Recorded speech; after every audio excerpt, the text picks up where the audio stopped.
Oppo K13 review.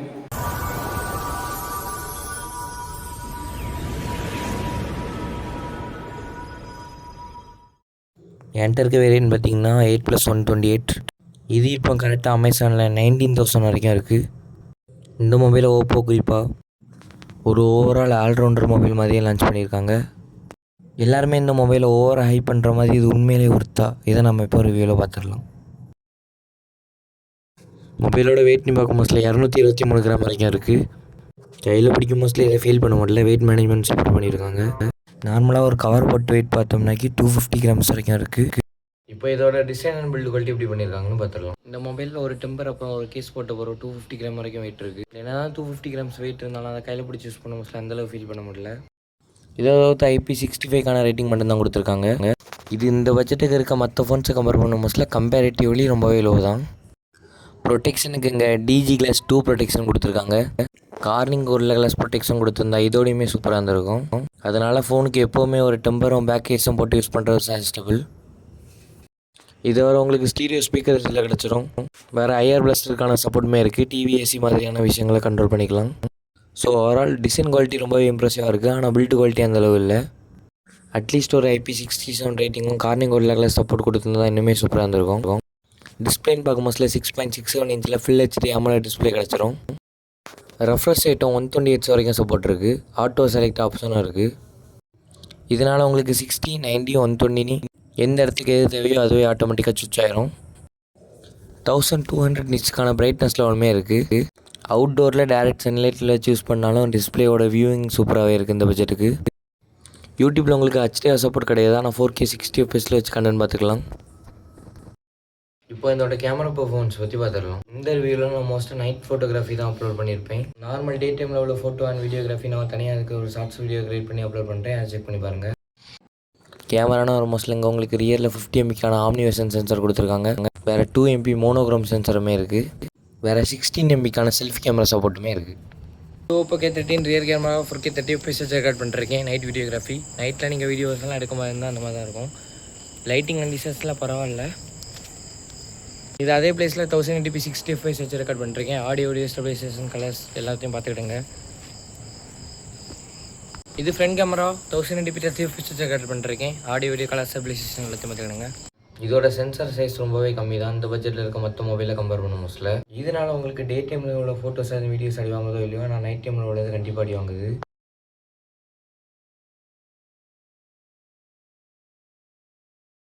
இப்போ நீங்கள் ஸ்க்ரீனில் பார்க்குற இமேஜஸ்லாம் நைட் டைமில் லைட் போட்டு எடுத்தது. ஓவரால் கேமராவோட அவுட்புட் நீ பார்க்க மோஸ்ட்லி டீசெண்டாக வந்திருக்குன்னு சொல்லலாம். இப்போ அப்படியே கொஞ்சம் வெளியே போய் எடுத்தாக்கி இங்கேயுமே ஷார்ட்ஸ்லாம் ஓரளவு பரவாயில்லன்னு சொல்லலாம். ஓவரால் கலர்ஸ் அண்ட் டீட்டெயில்ஸ்னு பார்க்க மோஸ்ட்லி சூப்பராக இருக்குது. மெயினாக இது எந்த இடத்துலையும் கலரை ரொம்ப பூஸ்ட் பண்ணலை. இப்போ இதோட பெர்ஃபார்மன்ஸ் பற்றி பார்த்துடலாம். அங்கே ஓப்போ யூஸ் பண்ணியிருக்க சிப் ஸ்னாப்ட்ராகனோட 6 Gen 4. இந்த சிப்போட பெர்ஃபார்மன்ஸ் எந்தளவு இருக்குன்னு பார்த்தீங்கன்னா MediaTek Dimensity 7300 7200 ஒரு ஸ்டெப் பெட்டராகவே பெர்ஃபார்ம் பண்ணும். இதோட கேமிங் எக்ஸ்பீரியன்ஸ் பற்றி பார்க்கறதுக்கு முன்னாடி ஃபஸ்ட்டு பெஞ்ச்மார்க் ஸ்கோர்ஸை பார்த்துடலாம். ஆண்ட்ராய்டு ஸ்கோரை பார்க்க மோஸ்ட்லி 9 lakhs வரைக்கும் வந்திருக்கு. ஹீட்டுமே இங்கே 38 degree வரைக்கும் தான் போயிருக்கு. ஒயிட் லைஃப் எக்ஸ்ட்ரீம் சிஸ்டர்ஸோட ஸ்டெபிலிட்டின்னு பார்க்க மோஸ்ட்லி 97% வரைக்கும் வந்திருக்கு. இந்த ப்ராசஸர் இது மேக்ஸிமமாக யூஸ் பண்ணுது. தெர்மல்ஸ் இந்த இடத்துலையுமே 40 degree வரைக்கும் தான் போயிருக்கு. கீக் பெஞ்சில் சிங்கிள் அண்ட் மல்டி கோருமே ஆவரேஜாக வந்திருக்கு. இந்த மொபைல் 102 ஸ்கோர் ரன் பண்ணும் மோஸ்ட்ல 4% battery top. White life test run பண்ணும் மோஸ்ட்ல 3% பேட்டரி டாப். இப்போ இது கேமிங்கில் இந்த மாதிரி பெர்ஃபார்ம் பண்ணுதுன்னு பார்த்துடலாம். BGMI லோ கிராஃபிக்ஸில் சூப்பர் ஸ்மூத் ப்ளஸ் எக்ஸ்ட்ரீமில் 60 fps தான் சப்போர்ட் பண்ணுது. 90 கொடுத்துருந்தா இன்னுமே பெட்டராக.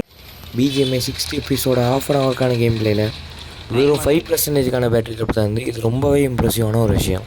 பேட்டரியோட ஆப்டிமைசேஷன் இங்கே சூப்பராக பண்ணியிருக்காங்க. இங்கே மைனராக அப்பப்போ ஃப்ரேம் ட்ராப் செட்டர்லாம் நோட்டிசபிள் தான். கேமிங் மோட்லையுமே உங்களுக்கு தேவையான ஓரளவு எல்லா ஃபீச்சர்ஸுமே இருக்கும். முக்கியமாக டெம்பரேச்சர் காட்டிக்கூடியது இருக்குது. இதுவுமே ஓரளவு சூப்பராகவே மேட்ச் ஆகும். இந்த டெம்பரேச்சர் நம்ம மொபைலில் பெஞ்ச்மார்க் அப்புறம் கேமிங் இந்த மாதிரி ரஷ் பண்ணி ஓரளவு யூஸ் பண்ணாலுமே தெர்மல் ஆப்டிமைசேஷன் சூப்பராக பண்ணியிருக்காங்க. 40 degree கிராஸ் பண்ணி இது ஒரு சூப்பரான விஷயம். மொபைல் நீங்கள் லாங் டர்மாக யூஸ் பண்ணால் கூட அந்தளவு ஹீட்டிங் ப்ராப்ளம் உங்களுக்கு இதில் இருக்காது.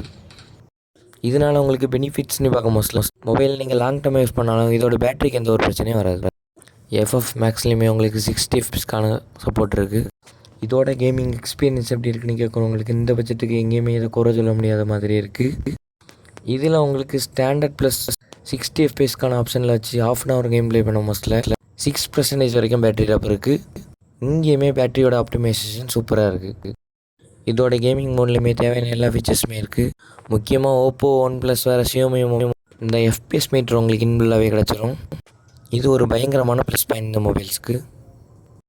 ஃபிங்கர் பிரிண்ட்டுக்கு அங்கே உங்களுக்கு அண்டர் டிஸ்பிளே ஃபிங்கர் பிரிண்ட் எடுத்துகிட்டு வந்திருக்காங்க.